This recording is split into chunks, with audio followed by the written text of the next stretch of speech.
जय जय श्री राम। आप सभी का जीवन मंगलमय हो।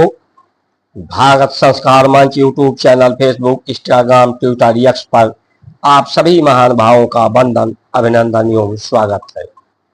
आज विश्व में, भारत में जो विपत्ति हिंसा के रूप में व्यभिचार,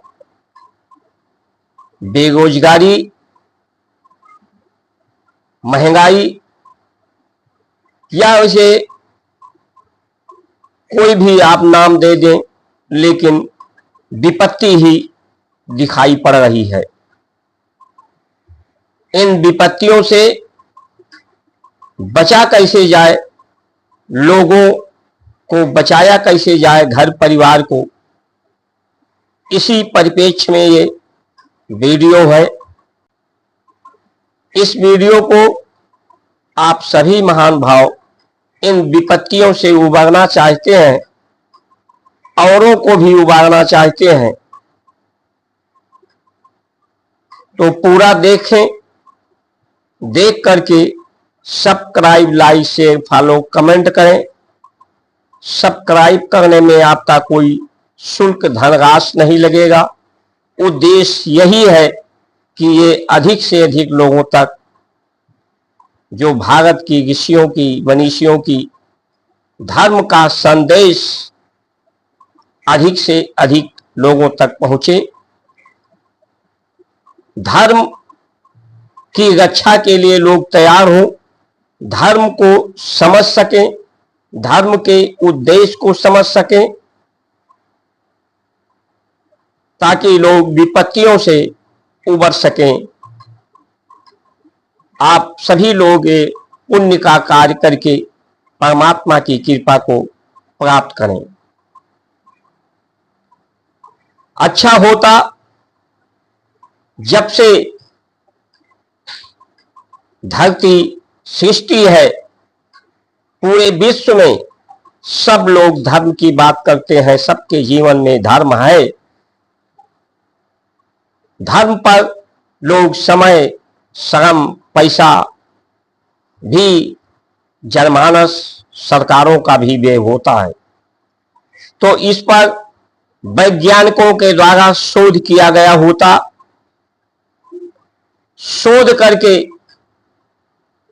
शोध होता तो ये नहीं कहा जा सकता कि ये अंधविश्वास है या इसकी आवश्यकता नहीं है। इसकी आवश्यकता, जरूरतें, महत्व को लोग समझ पाते, क्योंकि जिसका महत्व लोग जीवन में समझते हैं उसका उपयोग करते हैं।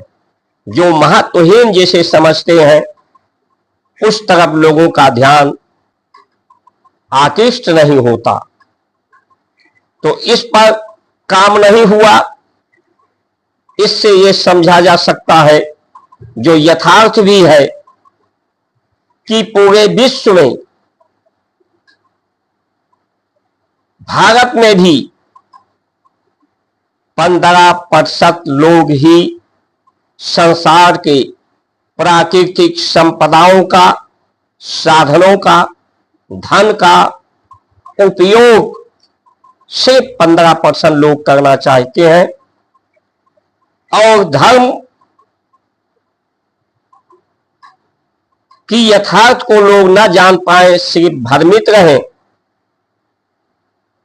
लोगों को भ्रमित किया जा सके, लोग भ्रम में रहें,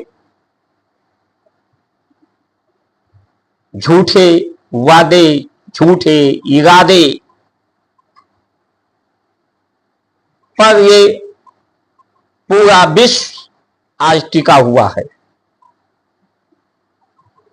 सिर्फ धर्म के नाम पर, सुविधा के नाम पर, विकास के नाम पर लोगों को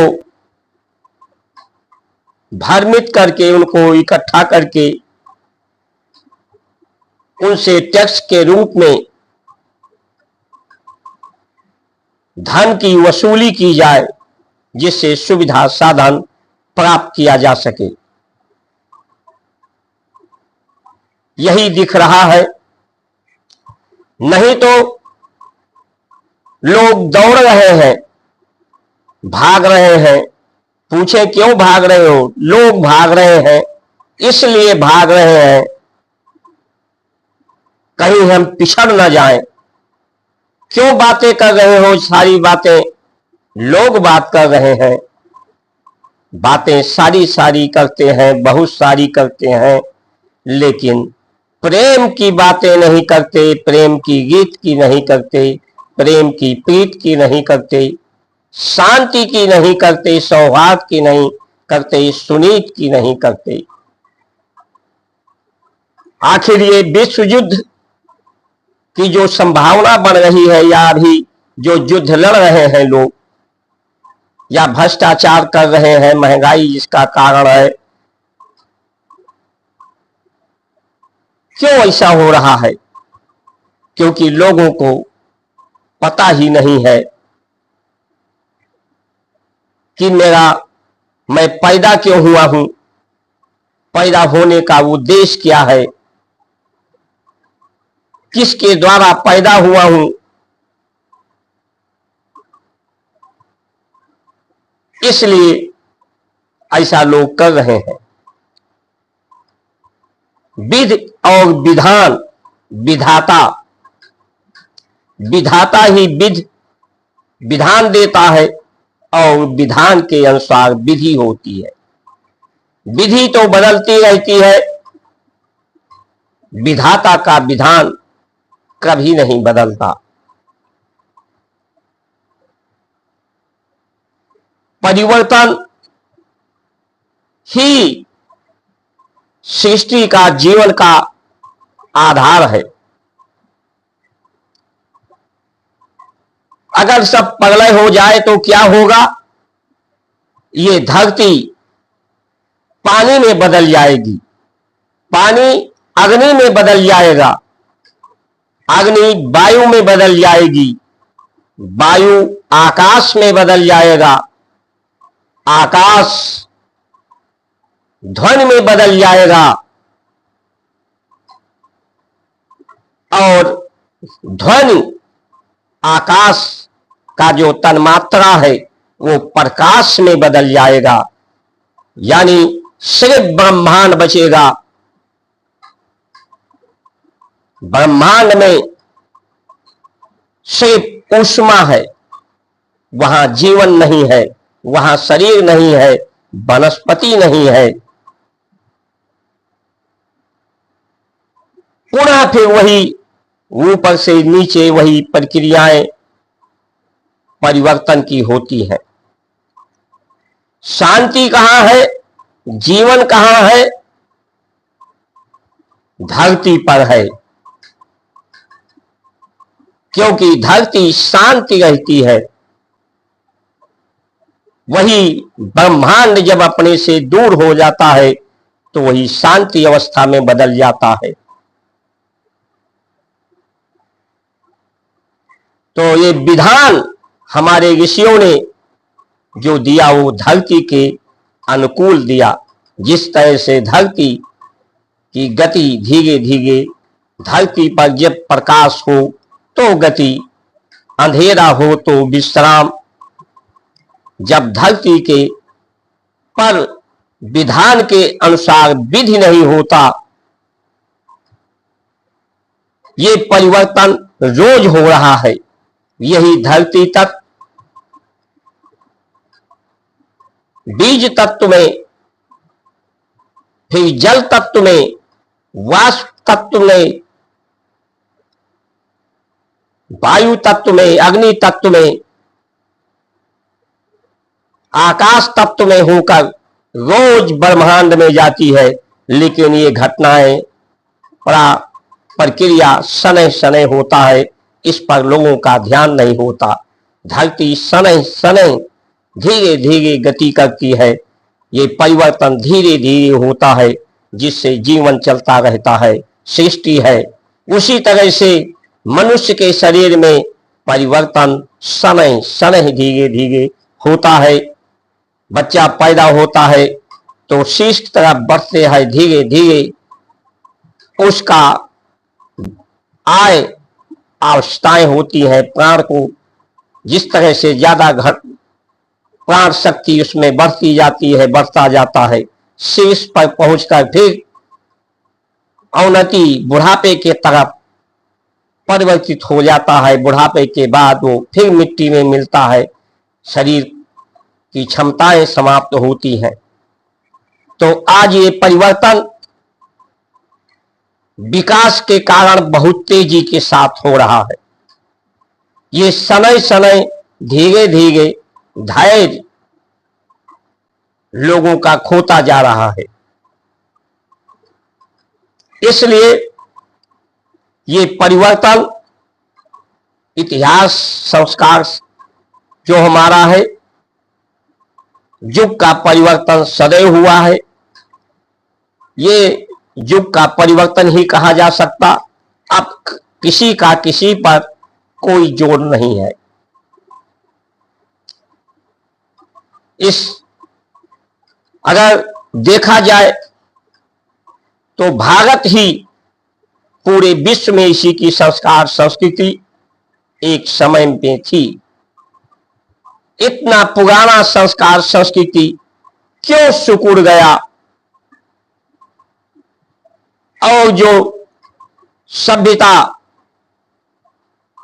बाद में आए, कोई 1500 साल 1600 साल, कोई 2500 साल, उन 57 देशों में कोई हो गया कोई। इसका कारण यही है कि जब लोग सत्य को नहीं स्वीकार करते, यथार्थ को नहीं स्वीकार करते, विधाता के विधान और विधि को बदलने लगते हैं, उसको सही मायने नहीं समझते, तो ऐसी परिस्थितियां पैदा होती हैं। वहां संस्कार संस्कृति जिन देशों में नहीं है, वहां की स्थिति क्या है? उन्होंने ही ऐसी परिस्थिति बनाई है युद्ध का, या उन्हीं के बुद्धि के अनुसार उन्हीं के दौड़ में शामिल होने के लिए, क्योंकि वो दौड़ रहे हैं, उन्हीं के अनुसार विश्व दौड़ रहा है, भारत दौड़ रहा है। इसलिए भारत में भी उसी तरह की घटनाएं हो रही हैं। अब सिर्फ दो ही रास्ते हैं, या तो ये 85% लोग जाग जाएं, लोगों को ये अनुभव हो कि आखिर हमारी आवश्यकताएं कितनी है, जरूरतें कितनी है, क्यों हम ये लड़ रहे हैं, झगड़ रहे हैं। हमारा सौहार्द और सहयोग दूसरे का नहीं होगा तो जीवन नहीं होगा। जैसे ब्रह्मांड धरती पर जब सहयोग करता है, स्पर्श उसकी किरणें करती है, तभी सृष्टि होता है। तो ऐसा करने के लिए जब जनता तैयार होगी कि हमें विकास नहीं चाहिए, उन्नति चाहिए, प्रगति चाहिए, शांति चाहिए, पूर्ण स्वस्थ रहना चाहते हैं हम, एक दूसरे का सहयोग करने की भावना, सत्कार करने की भावना हो, जितनी जरूरत है कम से कम करके ही स्वस्थ पूर्वक जीवन, शांत पूर्वक जीवन, प्रेम पूर्वक जीवन, सत्कार सौहार्द पूर्वक जीवन जिया जा सकता है। तो ये 15% लोग की आवश्यकताएं जब तक उनकी नहीं घटेंगी, जरूरतें नहीं घटेंगी, ये गति जब तक शनै शनै धीरे धीरे परिवर्तन का नहीं होगा, तब तक कुछ भी अच्छा नहीं होने वाला है। इसलिए सभी लोग इस सनातन संस्कृति धर्म की रक्षा के लिए इसके महत्व को, इसके परिणाम को समझने की के तरफ अपना ध्यान आकृष्ट करें और लोगों को समझाएं। इसी में सबका कल्याण है। इन्हीं वचनों के साथ आप सभी का सुमंगल कामना करते हुए जय श्री राम।